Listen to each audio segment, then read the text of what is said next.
Our last item for week 2 is Google Groups. So this was also a app that was covered in level 1. It may not have gone quite as in depth, but we're going to do a pretty comprehensive overview. We're going to talk about creating and managing Google Groups, how to invite people to Google Groups, and how to send a group message. I want to start this by saying that we do utilize Google Groups for lots of different things in our district, one being our staff group, one being our student groups, and then we do have custom groups made for certain departments. Like all of the nurses are in a Google group, all of the CNP workers are in a Google group. Some of these things are managed at the district level by myself or other technology department staff. Others are also created by teachers. Students might have been able to make groups in the past. I think we've taken that away from the lower grade levels, but if they get in there and kind of know where to look, then they have the ability to do that too. So, um, you do not edit your CMS staff, CES staff, CCHS staff groups. We do that automatically through the sync. However, we have asked in the past that tech coordinators help us manage like grade level groups, like CES grade 2 teachers, to put all of those teachers in a group so that whenever we have to get information to one grade level across the district, that we can go in and email all grade level 2 teachers from that. So, I'm going to start off just by going to our address. It is groups.google.com. I feel like I say that a lot because people ask me sometimes, well, why can't I fix that group? Well, because you can't. It's me. So I have lots of groups in mind. And I would like to just say, too, keep in mind that, I'm the Google administrator for the district. So I have a lot of things on here that you would not have on yours. But um, one thing about groups is that it is essentially an email group, but you can also look at Google Groups as kind of like a message thread too. One example, I'm just going to go into this e-poster staff group right here. You can see a log of every email that has cycled through that group. So if you know that an email went through a group but you cannot find it in your inbox, you might can come locate it here. You also should be able to see people that are part of that group. And if you are a manager like I am, because I created this group, I have the ability to edit their roles. And so whenever we walk through making a group in a minute, I'll explain what the different roles do. Um, I don't think everybody can see all groups. So just kind of that's a little example of what you could use it for. Also, with each group, you can choose how you want to receive messages from that group. So if I am getting like this right here, I helped Miss Cootie set up the CNP staff group. So I was a manager, but I don't really want to receive the emails from it. So I have 4 options. I can choose to receive an email every time that an email is sent to the group. I can get a digest, meaning that every time when we get up to like a bundle of 25 messages, it will send me kind of a summary.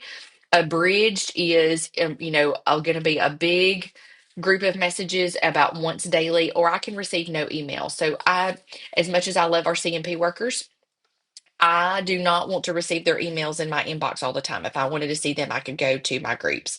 So you kind of have some flexibility on how you want to set those up. Okay, so we are going to make a test group. I'm just going to type in Google BootCamp test, and I may even end up throwing some of you in there. Level 2 Google BootCamp. Okay, so here's how we can choose the privacy. So either you can only invite people, people have to ask, or anyone can join. I typically only do invited people because we want to control who can come in there. And then you can set how they can interact with the group. Who can view the conversations? Is that everybody, or is it only the group members, only the group owners? Who can post? So this is where do you want to control where you have to be a manager to post, or can everybody in the group post? Who can look at the members? Is that only the owner, or is it everybody because they want to know who all is in there? So you can kind of go through the different settings that you want. So group members, I'm just going to add Miss Clark on here. Um, Miss Cindy, just because y'all's names are off the top of my head. So they can be members. And then I also could come over and say, okay, Miss Dobbs is going to be a manager.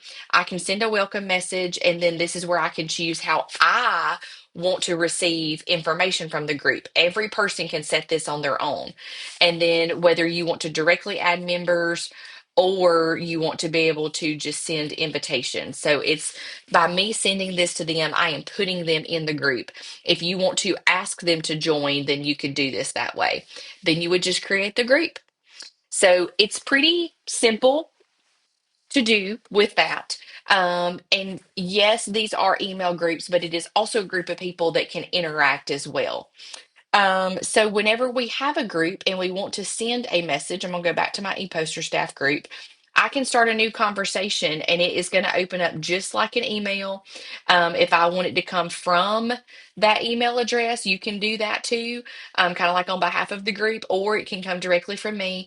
I'm going to type in just like an email, and then I have a few simplified buttons down here at the bottom. It is not super complex, although most of you probably know that you can also just email e-poster staff at chiltonboe.com and it goes to all your group members. So that would be another example of how you would want to communicate with that. Now, some things about Google Groups that are important to note is that you can put students in a Google group and give them the ability to work with each other, because within our security settings with Google Groups, we're in what's called a walled garden or a walled community, meaning that they're really protected from all the outside traffic. People who aren't in the group can't talk to them. They can't talk to people out of the group. You can ban people for, not following group policies. So it is a very secure communication tool that can be used for older student communication as well.